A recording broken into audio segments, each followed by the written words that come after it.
Yeah, after the comparison of all the top brands i7-14700HX and RTX 4060 laptops, now I have the MSI Crosshair with, well, i7-14700HX and RTX 4060.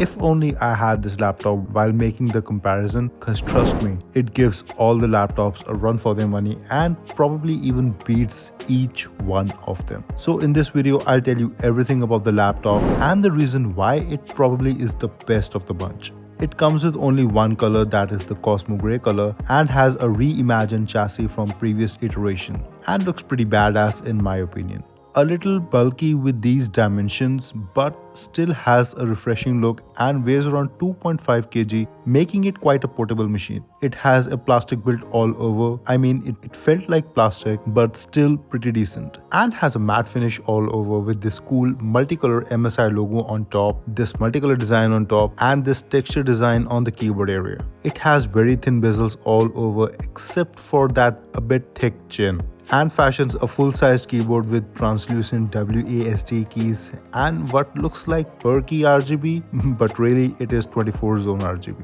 And after hearing arguments on perky RGB has a different vibe than multiple zones one, if you think about it, perky RGB is also sort of a multi-zone RGB just with more zones. Got a little philosophical there.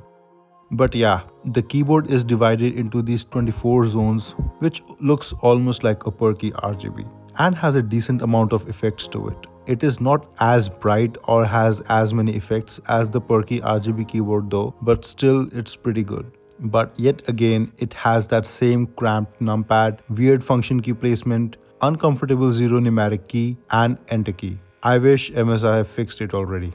It has the power button on the top right of the keyboard, which does stand out and is easy to locate. It has a decent big sized trackpad with multi-gesture support and is very smooth to use. It has quite a sturdy build with no keyboard flex at all, negligible screen wobble and stable hinges. And with its great weight distribution, it can easily be opened with one hand and the screen goes back to full 180 degrees for sharing, which makes its use possible in many versatile positions. It has two exhaust vents on the sides and two exhaust vents on the back and has this cool looking air intake vent providing ample space to, well, take air in. And I noticed this extra rubber pads and this notch in the middle. I think this has something to do with supporting the keyboard area to reduce flex. Let me know what do you think about this extra grips in the comment section. It does have an interesting port selection with 3 USB Type-A ports and only one Type-C port. That too is not a Thunderbolt 4 port. From the left, it has one Type-C 3.2 Gen 2 port that supports DisplayPort 1.2 and PD charging up to 100 watts and one USB Type-A 3.2 Gen 1 port. On the right side, it has one USB Type-A 3.2 Gen 1 port and one audio mic combo jack, and rest of the ports lie on the back side with one USB Type-A 3.2 Gen 1 port, one HDMI 2.1 port, one RJ45 Ethernet port, and one charging port. It has 3 Type-A ports, so easy to use all gaming peripherals, and all the Type-A ports are distributed on all 3 sides, so lots of choices there. But it only has one Type-C port, that too not a Thunderbolt 4 port, which is fine for now, but Type-C is the future, so... and also no SD card reader. But at least they got the ports on the back side, so...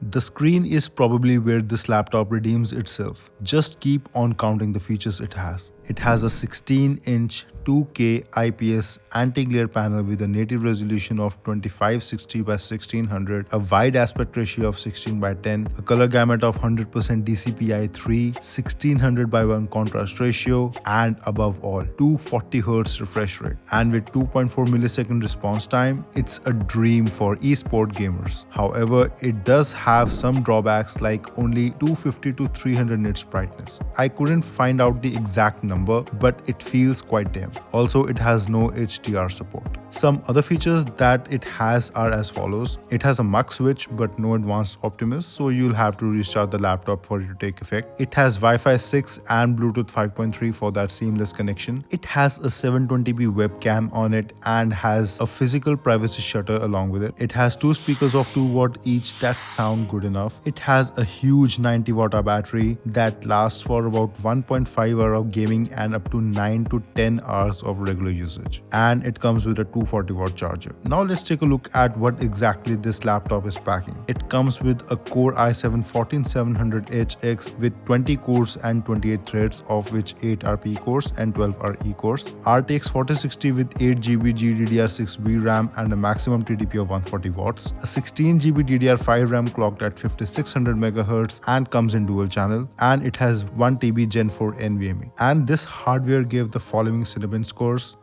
Geekbench scores, PC Mark 10 score, and 3D Mark Time Spy scores, which of course makes it a suitable choice for hardcore gaming, streaming, coding, 4K level editing, audio production, Photoshop, machine learning and AI work, and 3D modeling and architectural work. I ran some AAA titles on this machine and I tested them at 2K resolution, used the highest settings possible, the ray tracing was enabled, DLSS was turned on, even frame generation was turned on, the room temperature was at 9 degrees Celsius and I used no cooling pad, and here are the results. All games gave a good playable performance, even Cyberpunk, Hogwarts Legacy and RDR2. And the temperatures were very well managed with no instance of crossing 90 degrees. And since it has a 240Hz screen, I tested esport titles like Valorant and CS2, which gave up to 320 and 185 FPS respectively.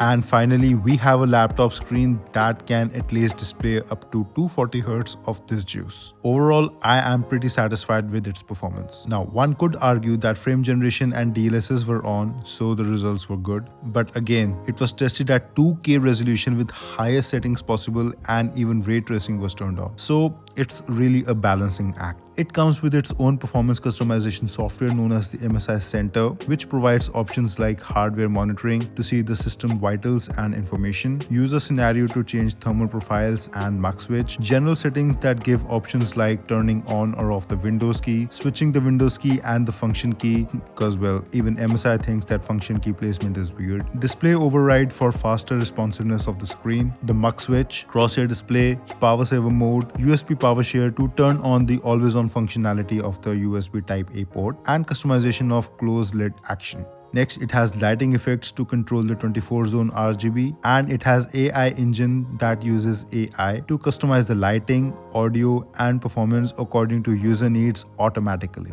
Upgrading this MSI laptops come at a cost. They place this factory seal to prevent users from upgrading themselves. So to upgrade, either pay big bucks at MSI store or void the warranty or wait for that warranty to be over to do it. So keep that in mind. And it comes with 2 RAM slots for DDR5 RAM with maximum memory of up to 96 GB in total, which is weird as each slot gets 48 GB and I generally see 32 GB sticks everywhere. And it has 2 M.2 slots for NVMe storage. One supports Gen 4 NVMe and the other one supports Gen 5, which is great only if I could test the Gen 5 speeds on this. This laptop is priced around 1,35,000 at the time of making this video, but it is available at a much better deal at Creative Laptops exclusive MSI store in Ludhiana, Corsshair market area, who were kind enough to give me this laptop for a review. They have great deals on MSI laptops, much better than the online stores, and provide goodies along with it. So do check them out before buying. Contact details in the description.